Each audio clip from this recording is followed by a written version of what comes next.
कौन से क्वेश्चन रहेंगे जो आरबीएससी 10th सोशल साइंस में चैप्टर नंबर 5 मुद्रण संस्कृति और आधुनिक दुनिया से देखने को मिलने वाले। बोर्ड एग्जाम 2026 की बात करें तो सोशल साइंस में चैप्टर 5 से 4 नंबर के आसपास क्वेश्चन देखने को मिलने वाले, जिसमें एक ऑब्जेक्टिव क्वेश्चन रहने वाला जो कि 1 नंबर का रहेगा। एक रिक्त स्थान पूर्ति का क्वेश्चन देखने को मिलने वाला है जो कि एक क्वेश्चन रहने वाला है 1 नंबर के आसपास आपको देखे जाने वाला है। एक लघुरात्मक क्वेश्चन रहेगा जो बच्चों 2 नंबर के आसपास क्वेश्चन रहने वाला है। अब हम बात करते हैं कौन कौन से क्वेश्चन रहेंगे जो बोर्ड एग्जाम 2026 में आपको देखने को मिलेंगे। रिक्त स्थान पूर्ति में सबसे पहले क्वेश्चन नंबर 1, गुटेनबर्ग ने रिक्त स्थान का आविष्कार किया, तो गुटेनबर्ग ने छापे खाने का आविष्कार किया। क्वेश्चन नंबर 2, भारत में सर्वप्रथम प्रेस रिक्त स्थान में आई। भारत में सर्वप्रथम प्रेस कहाँ पे आई? गोवा में। भारत में सर्वप्रथम प्रेस गोवा में देखने को मिली।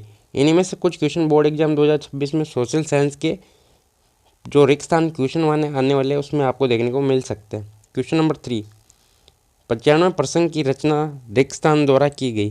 95 प्रसंग की रचना मार्टिन लूथर के द्वारा की गई थी। किसके द्वारा की गई थी बच्चों? Martin Luther.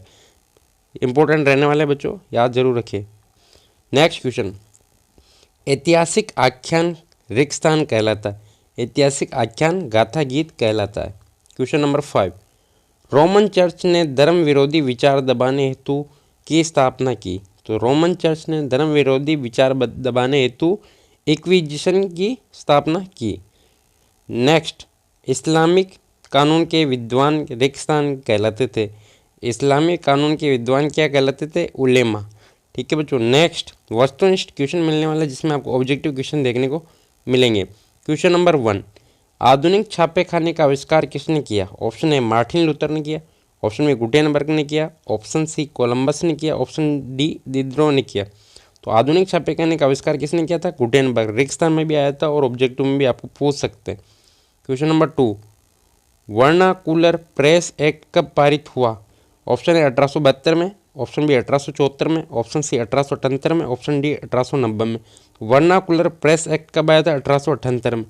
Next question, question number 3, गुलामगिरी पुस्तक के लेखक कौन है? Option A Mahatma Gandhi, option B Bhimrao Ambedkar, option C Jyotiba Phule, option D Nehru. तो गुलामगिरी पुस्तक के लेखक कौन थे? Jyotiba Phule. Next question, question number 4, Bengal gazette समाचार पत्र का प्रकाशन किसने किया? Option A Raja Ram Mohan Roy, option B James Hicky, option C Warren Hastings, option D Ripon. क्या रहेगा बच्चों इसका राइट आंसर? तो बंगाल गजट समाचार पत्र का प्रकाशन जेम्स हिक्की के द्वारा किया गया। क्वेश्चन नंबर 5, गुटेनबर्ग ने पहली पुस्तक कौन सी छापी? Option A Quran, option B Bible, option C Tripitaka, option D Ramayan. तो गुटेनबर्ग ने सबसे पहले पुस्तक कौन सी छापी थी? बाइबल। नेक्स्ट क्वेश्चन, भारत में सर्वप्रथम प्रिंटिंग प्रेस कहाँ आई? ऑप्शन ए गोवा में आई, option B Kolkata, option C Ahmedabad, option D Poona. Bharat में सर्वप्रथम प्रिंटिंग प्रेस गोवा में देखने को मिली। Next question, question number 7, Kesari का प्रकाशन किसने किया? ऑप्शन ए केसरी गजट जो पत्र रहते हैं उनके बारे में रिलेटेड पूछा गया है। Option A Raja Ram Mohan Roy, option B Mahatma Gandhi, option C रहेगा गंगाधर तिलक, ऑप्शन डी जवाहरलाल नेहरू। तो केसरी का प्रकाशन यहाँ पर गंगाधर तिलक के द्वारा किया गया। नेक्स्ट क्वेश्चन, राजा राम मोहन राय के समाचार पत्र का नाम लिखिए। Option A Kesari, option B Maratha, option C Sambad Kaumudi, option D गुलामगिरी। तो राजा राम मोहन राय के द्वारा जो समाचार पत्र निकाला गया था उसको बोला गया है संवाद कौमुदी। अब आपको लघुरात्मक क्वेश्चन देखने को मिलने वाले हैं चैप्टर 5 से। इनमें से एक क्वेश्चन आपको बोर्ड एग्जाम 2026 में देखने को मिलने वाला है जो कि 2 नंबर के आसपास रहेगा। 3 से 4 लाइनों में आपको आंसर देना है। सबसे पहले question number 1, vernacular press act पर टिप्पणी लिखिए। 3 से 4 लाइनों में आंसर देना है। 1878 में लॉर्ड लिटन ने वर्नाकुलर प्रेस एक्ट पारित किया।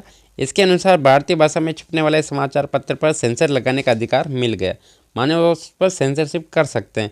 नेक्स्ट क्वेश्चन, क्वेश्चन नंबर 2 रहने वाला है, मुद्रण क्रांति से आप क्या समझते हैं? आंसर, मुद्रण के आविष्कार के बाद स्थानीय भाषा में वृहद स्तर पर पुस्तकों का प्रकाशन किया गया। परिणाम स्वरूप पुस्तकों की कीमतों में गिरावट आई तथा पुस्तकों की संख्या बढ़ने से पाठक वर्ग में इजाफा हुआ।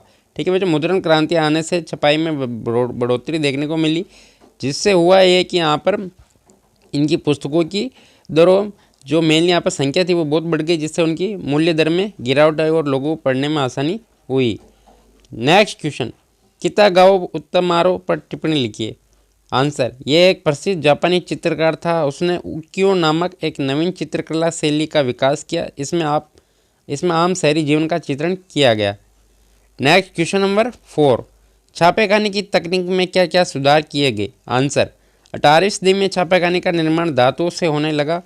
सेकंड, भाप शक्ति का प्रयोग होने लगा। थर्ड पॉइंट रहेगा, विभिन्न रंगों में छपाई होने लगी। फोर्थ पॉइंट रहेगा, एक साथ अधिकतम पुस्तकों का छपना छापेखानी तकनीक में सुधार हुए।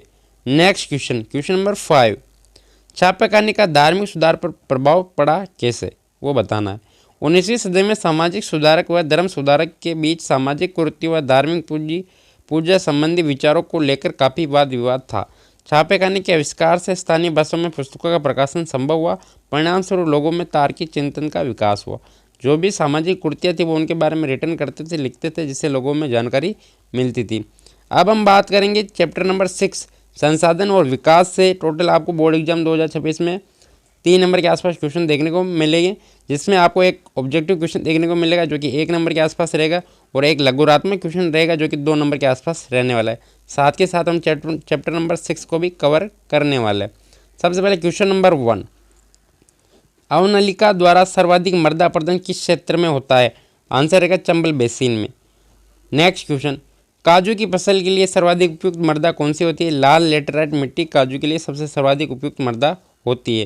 क्वेश्चन नंबर 3, लेटराइट शब्द ग्रीक भाषा के किस शब्द से लिया गया है। तो लेटराइट शब्द ग्रीक भाषा के लेटर शब्द से लिया गया है, जिसका अर्थ होता है ईंट जैसी मिट्टी। क्वेश्चन नंबर 4, रेगर मृदा किस मृदा को कहा जाता है। काली मिट्टी को रेगर मृदा कहा जाता है। क्वेश्चन नंबर 5, आयु के आधार पर पुराना जलोढ़ किसे नाम से जाना जाता है। बांगर नाम से जाना जाता है। क्वेश्चन नंबर 6, आयु के आधार पर नए जलोढ़ को किस नाम से जाना जाता है। आयु के आधार पर नए जलोढ़ को खादर नाम से जाना जाता है। क्वेश्चन नंबर 7, पर्वतीय क्षेत्र की तलहटी में बने क्षेत्र को किस नाम से जाना जाता है। द्वार, चो या तराई नाम से जाना जाता है। क्वेश्चन नंबर 8, राष्ट्रीय वन नीति 1952 द्वारा निर्धारित वन क्षेत्र का कितना प्रतिशत वांछित है। 33%। क्वेश्चन नंबर 9 रहने वाला है, भारत में निम्नलिखित भूमि है। 13 करोड़ हेक्टेयर भारत में निम्नलिखित भूमि है। क्वेश्चन नंबर 10 रहेगा बच्चों, भारत में विभिन्न प्रकार की भू आकृतिक भागों का प्रतिशत है। 43% मैदान रहने वाला है, 30% भाग में पर्वत है, और 27% भाग में पठारी प्रदेश आता है। क्वेश्चन नंबर 11, पुस्तक स्मॉल इज ब्यूटीफुल के लेखक कौन है। सुमेसर। पुस्तक स्मॉल इज ब्यूटीफुल के लेखक है सुमेसर। क्वेश्चन नंबर 12, अंतर्राष्ट्रीय स्तर पर सर्वप्रथम संसाधन संरक्षण की वकालत कब और किसने की। 1968 में क्लब ऑफ रोम ने की। अंतर्राष्ट्रीय स्तर पर संसाधन संरक्षण की वकालत 1968 में क्लब ऑफ रोम ने की। क्वेश्चन नंबर 13, एजेंडा 21 का मुख्य उद्देश्य क्या है। भूमंडलीय सतत पोषणीय विकास हासिल करना। क्वेश्चन नंबर 14 रहने वाला बच्चों, प्रथम अंतर्राष्ट्रीय पृथ्वी सम्मेलन कहाँ हुआ। जून 1992 में ब्राजील के रियो डी जेनेरो शहर में देखने को मिला। नेक्स्ट क्वेश्चन नंबर 15, समुद्र में कितने किलोमीटर तक पाए जाने वाले संसाधन राष्ट्र की संपदा है। 12 समुद्री मील मानी 22.2 किलोमीटर तक अगर समुद्र में यहाँ पर कोई संसाधन मिलते हैं तो वो मेनली उस देश की संपदा कहलाते हैं। अब आपको लघुरात्मक क्वेश्चन देखने को मिलने वाला है, जिनमें से एक क्वेश्चन आपको बोर्ड एग्जाम 2026 में चैप्टर 6 से देखने को मिलने वाला है। क्वेश्चन नंबर 1, उत्पत्ति के आधार पर संसाधनों को वर्गीकृत कीजिए। आंसर रहेगा बच्चों जैव संसाधन। इस प्रकार ये संसाधन सजीवों से प्राप्त होते हैं, जैसे मनुष्य, पादप, जलीय जीव, जंतु आदि। और अजैव संसाधन, इस प्रकार के संसाधन निर्जीव वस्तुओं से प्राप्त होते हैं, जैसे खनिज, मृदा, जल, सूर्य तप आदि। नेक्स्ट क्वेश्चन नंबर 2 रहेगा बच्चों, भारत में भू निम्नीकरण के कारण समझाइए। ऑप्शन है बच्चों जल के कारण मृदा अपरदन होना। ऑप्शन मतलब जो मेनली यहाँ पर कारण रहने वाले मिट्टी के खराब होने के, उसके बारे में बताया गया है। अति सिंचाई के कारण जल क्रांतिता होना। अति पशुचारण व वनोन्मूलन के कारण मृदा का लवणीय व क्षारीय होने से भू निम्नीकरण बढ़ रहा है। उद्योगों से निकले अपशिष्ट या गंदे रसायन युक्त पानी के द्वारा मेनली यहाँ पर भू निम्नीकरण देखने को मिल रहा है। क्वेश्चन नंबर 3, भू निम्नीकरण के उपाय समझिए। अधिक से अधिक वृक्षारोपण करें, अधिक से अधिक ज़्यादा पेड़ लगाए और वनोन्मूलन यानी वनों की कटाई को रोकना है। मरुस्थलीय तथा अन्य क्षेत्रों में होने वाले अति पशुचारण को रोककर वहाँ पर भू निम्नीकरण को रोका जा सकता है। रासायनिक उर्वरकों के स्थान पर जैविक खाद का उपयोग करें, जो देसी खाद होता है उसका उपयोग करना चाहिए, जिससे मिट्टी खराब नहीं होती। और फोर्थ पॉइंट रहेगा जनसंख्या वृद्धि को कम करें, ताकि इससे जो मेनली यहाँ पर क्रॉप फर्टिलाइजेशन है, क्रॉप की जो पैदावार है उसको बढ़ाने के लिए यहाँ पर जो कीटनाशक छाटे जाते हैं वो रासायनिक उर्वरक चाहे यूरिया डीएपी ले लें, इनकी ज़रूरत कम रहेगी, जिससे यहाँ पर भू निम्नीकरण कम देखने को मिलेगा।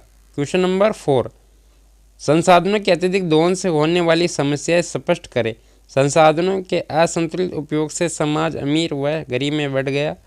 संसाधनों के असंतुलित अंधाधुंध उपयोग के कारण ओजोन प्रसरण, पर्यावरण प्रदूषण, भू निम्नीकरण और भूमंडलीय तापन जैसी वैश्विक समस्याएं उत्पन्न हो रही है। नेक्स्ट बात करें क्वेश्चन नंबर जो मेनली रहने वाले 4th का, यहाँ पर कुछ व्यक्तियों के लिए ही संसाधन का ह्रास हो रहा है। संसाधनों के अत्यधिक उपयोग के कारण आने वाली पीढ़ियों के लिए इनका प्राप्त नहीं होना भी या कमी होना भी गंभीर समस्या होगी। आने वाले समय में ये संसाधन, प्राकृतिक संसाधन लगभग खत्म हो जाएंगे। क्वेश्चन नंबर 5, मृदा अपरदन किसे कहते हैं, परिभाषित कीजिए। जल या वायु द्वारा मृदा का बहाव और कटाव की प्रक्रिया को मृदा अपरदन कहते हैं। पृथ्वी पर मृदा अपरदन व मृदा निर्माण की प्रक्रिया साथ साथ चलती है। वायु द्वारा मृदा अपरदन मरुस्थलीय क्षेत्रों में तथा जल द्वारा मृदा अपरदन बाढ़ग्रस्त क्षेत्रों में सर्वाधिक देखने को मिलता है। क्वेश्चन नंबर 6, मृदा अपरदन रोकने के उपाय व मृदा क्षरण को समझाइए। आंसर, अधिक से अधिक वृक्षारोपण करें और वनों की कटाई को रोकना चाहिए। मरुस्थलीय अन्य क्षेत्रों में होने वाले पशुओं के चरने की प्रक्रिया को रोककर उन्हें अन्य स्रोत से चारागाह उपलब्ध कराना चाहिए, जिससे यहाँ पर मरुस्थलीय क्षेत्रों में मरुस्थल की वृद्धि को देखने को ना मिले और वहाँ पे पेड़ों की वृद्धि देखने को मिले, जिससे मरुस्थल में गिरावट देखने को मिले। जनसंख्या वृद्धि के कारण होने वाले अव्यवस्थित निर्माण के कार्य को रोककर रासायनिक उर्वरक के स्थान पर जैविक खाद का उपयोग करें। पहाड़ी या ढलान वाले क्षेत्रों में सीढ़ीनुमा खेत बनाकर कृषि कार्य करना चाहिए। क्वेश्चन नंबर 7, एजेंडा 21 क्या है, समझाइए। यह एक घोषणा है जिसमें 1992 में ब्राज़ील के शहर रियो डी जेनेरो में संयुक्त राष्ट्र पर्यावरण और विकास सम्मेलन के तत्वाधान में राष्ट्रीय अध्यक्षों द्वारा स्वीकृत किया गया था, जिसका मुख्य उद्देश्य था भूमंडलीय सतत पोषणीय विकास हासिल करना था। मेनली ये लाइन जरूर लिखे, बोर्ड एग्जाम 2026 में आपको इम्पोर्टेंट रहने वाला है। क्वेश्चन नंबर 8, सतत पोषणीय विकास को परिभाषित कीजिए। जब आर्थिक विकास पर्यावरण को बिना नुकसान पहुंचाए हो और वर्तमान विकास की प्रक्रिया भविष्य की पीढ़ियों की आवश्यकता की अवहेलना न करे, उस विकास को सतत पोषणीय विकास कहते हैं। यही क्वेश्चन रहने वाले आपको बोर्ड एग्जाम 2026 की दृष्टि से सोशल साइंस में चैप्टर 5 और चैप्टर 6 से आने वाले इंपॉर्टेंट क्वेश्चन रहने वाले हैं। दोनों चैप्टर अप्रोक्सीमेटली माने तो बच्चों 7 नंबर के आसपास रहने वाले हैं, जिनमें आपको चैप्टर 5 से 4 नंबर के आसपास क्वेश्चन देखने को मिलेंगे। एक ऑब्जेक्टिव क्वेश्चन पूछा जाएगा, एक रेगिस्तान क्वेश्चन पूछा जाएगा और एक लघुरात्मक क्वेश्चन पूछे जाने वाला है, जो कि 2 नंबर के आसपास रहने वाला है। चैप्टर 5 की बात करें तो एक आपको यहाँ पर ऑब्जेक्टिव टाइप से या लघुरात्मक क्वेश्चन पूछेंगे, जो कि 2 नंबर के आसपास रहेगा, और एक यहाँ पर अति लघुरात्मक क्वेश्चन देखने को मिलने वाला है। अगर बच्चों वीडियो इन्फॉर्मेटिव लगा तो वीडियो को जरूर लाइक करो, चैनल को जरूर सब्सक्राइब करें। इस चैनल पर स्पेशली बोर्ड एग्जाम 2026 के लिए आपको अच्छी खासी प्रिपरेशन देखने को मिलेगी।